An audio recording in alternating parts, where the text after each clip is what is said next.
From this parched earth, the nation of Nabath, Araeng, once rose. When I journeyed here, long ago, I spoke with a sun-weathered elder. He told me Araeng meant majestic land in the language of his people.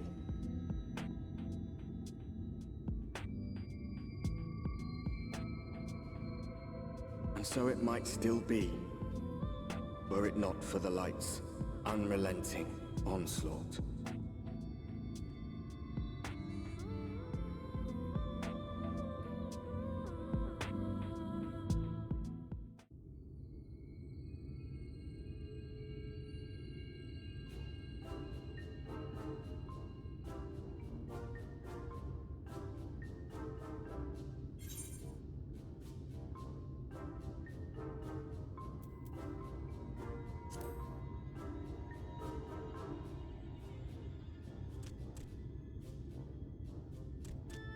Master Gengen, this is the friend of the Exarch I was telling you about. Very good, very good. Though friend or no, all are welcome in Mordsook. Souk is Mordish for city. As things stand, this souk boasts the largest and busiest marketplace in all Araeng. You'll find ore from the mines here, of course, but all manner of other things too, many of them rare. As I told you before, not many visit Araeng by choice, but Mordsook's a different story. Merchants come from miles around to purchase the relics the Mord dig up. Aye, that they do. For Mord do not dismiss the spoils of the earth. We clean them and polish them and reveal to the world their true value. That is why they come here, come from far away, come with much money. And so our souk is always busy, busy, busy. No such thing as a thing no one needs. You say that every time, Master Gengen. Some sort of family motto, wasn't it? Or perhaps a Mord philosophy, for which we should all be very grateful. Would that everyone was so willing to take in refugees regardless of race or creed. Now then, if you intend to spend any time here, you'll want to gain the trust of the locals. And there's a little custom all newcomers are expected to observe. The cracking of the coin purse. You buy one thing from the market. Price can be low or high, just as long as you buy. As the good Mord says. In fact, the Exarch sent a little something to cover this very expense. A Verbert gold piece, no less. The first I've held in years. Verbert gold?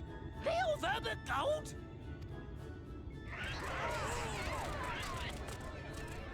Here, newcomer! Crack your coin purse with me!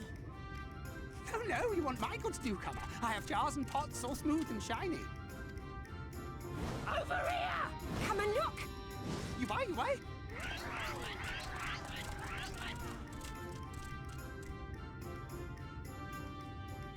Enough of that! Calm, I say! This one must still journey through the barrens. Nothing bulky, nothing heavy, no pots. Nothing better for the road than a full belly. Spend that piece at Ronron's place, yes? Eat for 3 before you leave.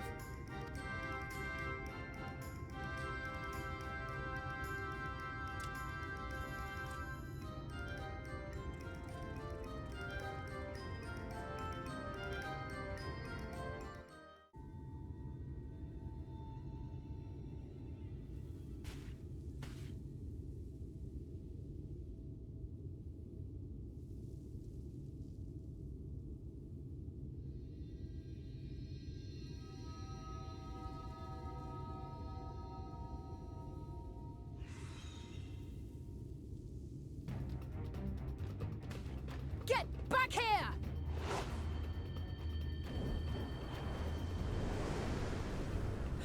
Is that... It can't be.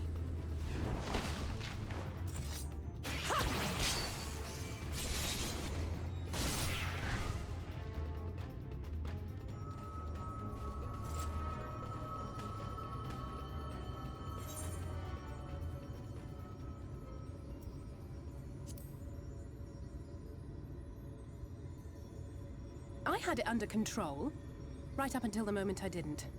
I'll do better next time.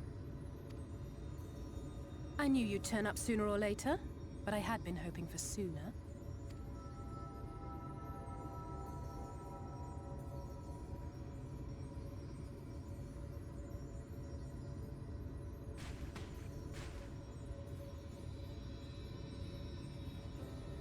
How are you?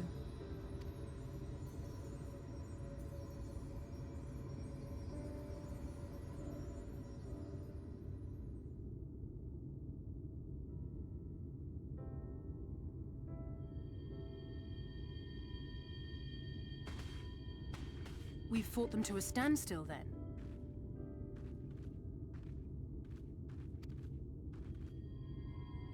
The XIV did say that the Empire seemed to have drawn back when he last looked in on the source. But without knowing for sure how fast time was passing there, I couldn't help worrying that a lot might have happened since then. I'm heartily relieved to hear that it hasn't, just as Alphino must have been. As you can imagine, both he and Araeng were desperate to hear the news from home when I arrived. I haven't actually seen Thancred and Y'shtola yet, but they will have heard all the latest developments from the XIV by now, or should have at least.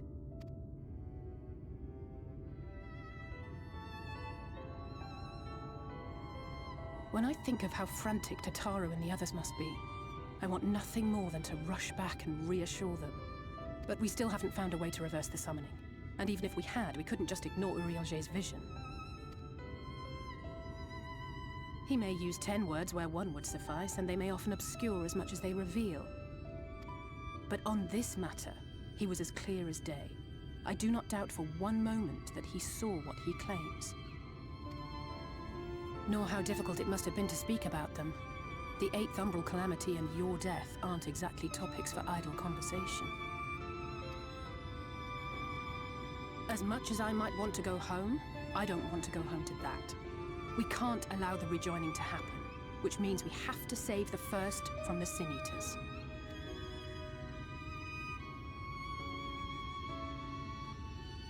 That great wall of white is a remnant of the Flood.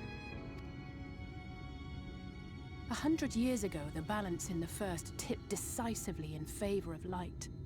From that moment, it rose and swelled with each passing day, and then, without warning, it burst forth like water from a broken dam. A colossal wave of pure light, drowning everything in its wake. Only Norvrant was spared. For the most part, living things are composed of ether of various different aspects. But when exposed to such a flood, their etheric harmony is shattered, and their natural form breaks down. Then they either perish, or are warped into mindless abominations.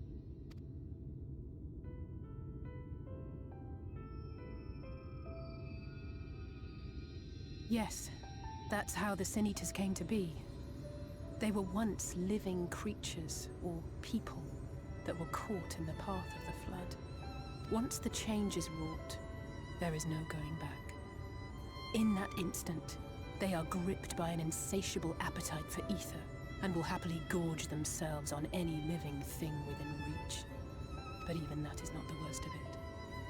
The stronger Sin Eaters can plant light in us, like seeds in soil, corrupting our ether, and triggering the birth of new monstrosities. They are creatures of base instinct, that exist only to feed and to multiply. They feel no pity, know no remorse, and are utterly deaf to reason. Which is why they must be destroyed. Every last one of them. The infirmary is full of the Sin Eaters' victims, left here to spend their final hours waiting for the change to overtake them.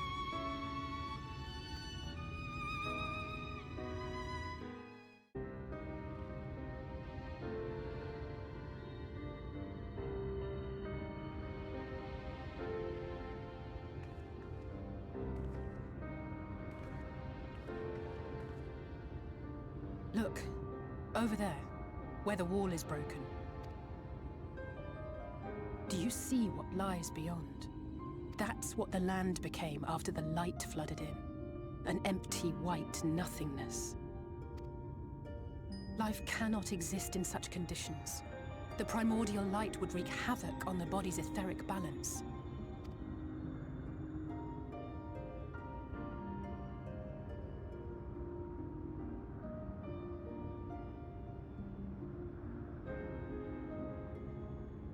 That nectarine you bought, it's Halric's favorite fruit.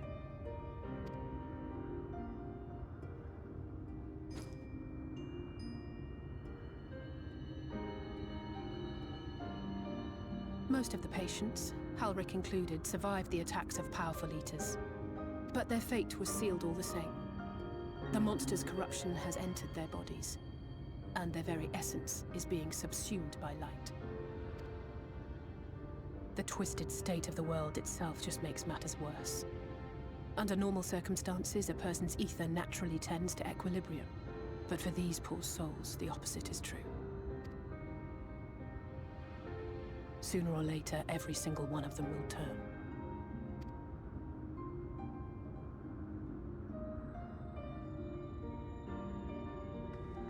Tesleen and the patients, they all know this.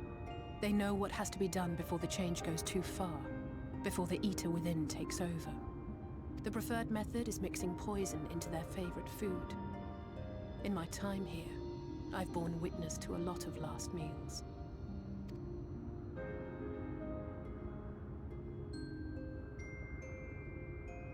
I feel just as helpless as before. No matter how hard I fight, it's never enough.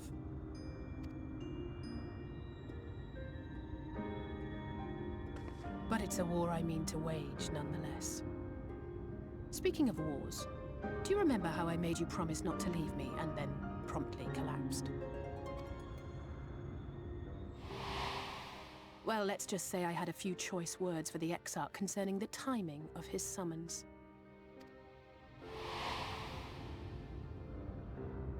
But even if the fault lay with someone else, I couldn't shake the feeling that I'd abandon you on the battlefield.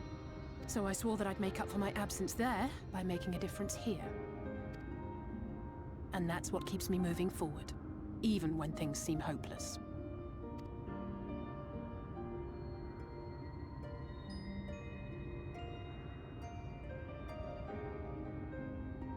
On which note, it's time we headed back.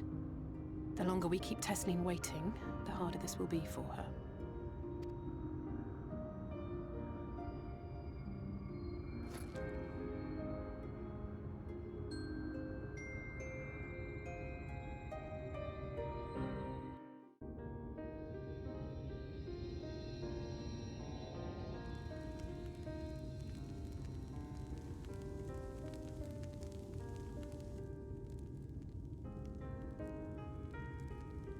Speak up if you'd like another helping.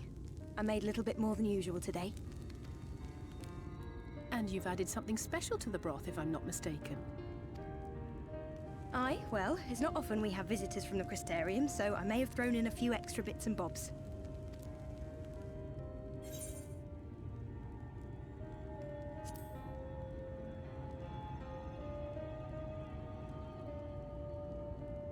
Oh, it's nothing, really.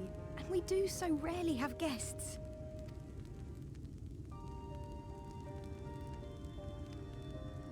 In a place like this, you learn to take what moments of happiness you can get.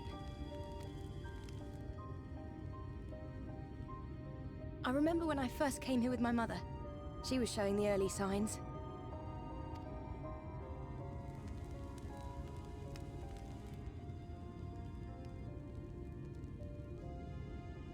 I knew there was no way to save her, but I just couldn't face what needed to be done. That's the way of it for most people.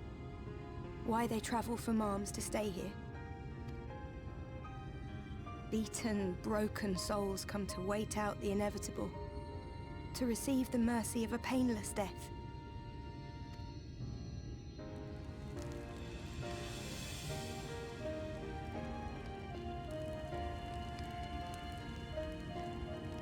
When my mother finally left this world, I was mad with grief, but also thankful that her passing was a peaceful one.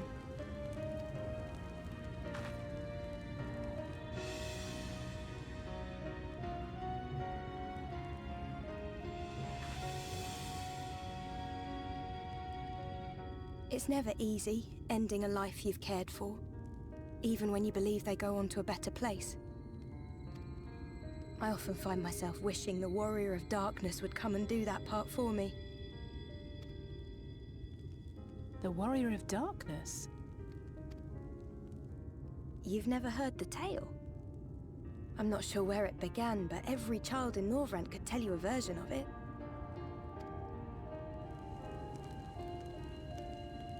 Warrior of Darkness, servant of death, take care of our souls at our dying breath. Let sinners and eaters of sin go with thee, that all may return to the sunless sea. Well, that's the version I was taught anyway. It's just an old bedtime story. He's certainly never deigned to visit us here.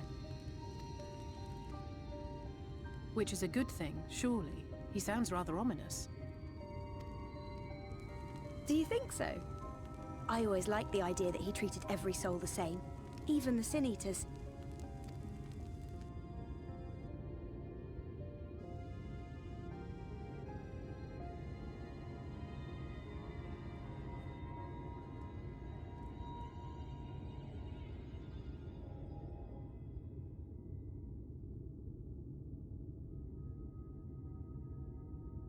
They're coming.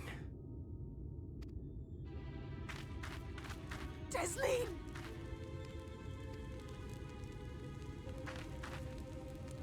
Have you seen Halric? I swear, I only took my eyes off him for a moment.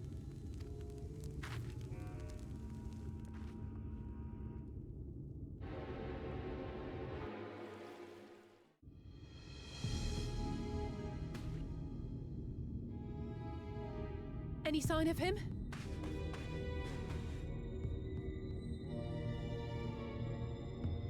No luck then. But he surely can't have gone far. We should keep looking. The Sin Eaters are out in force, and if we don't find him soon, you can be sure they will.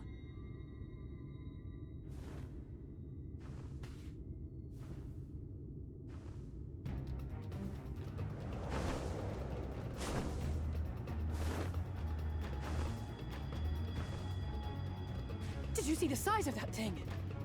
It must be one of the nasty ones. Wherever it's going, it can only mean trouble. After it!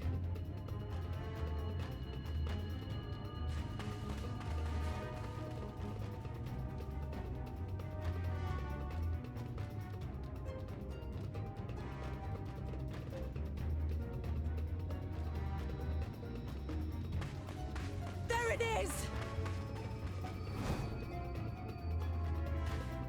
Is that... Oh no!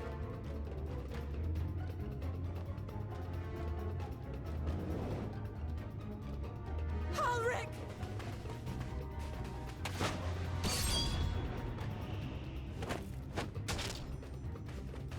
We have to run!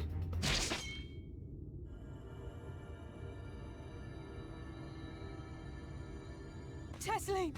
No!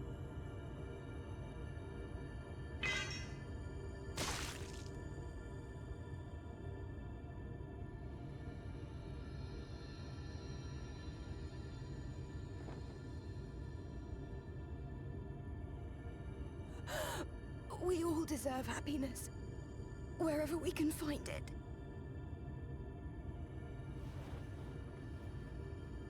The time left to you is precious. No one should die in pain. Mother, I...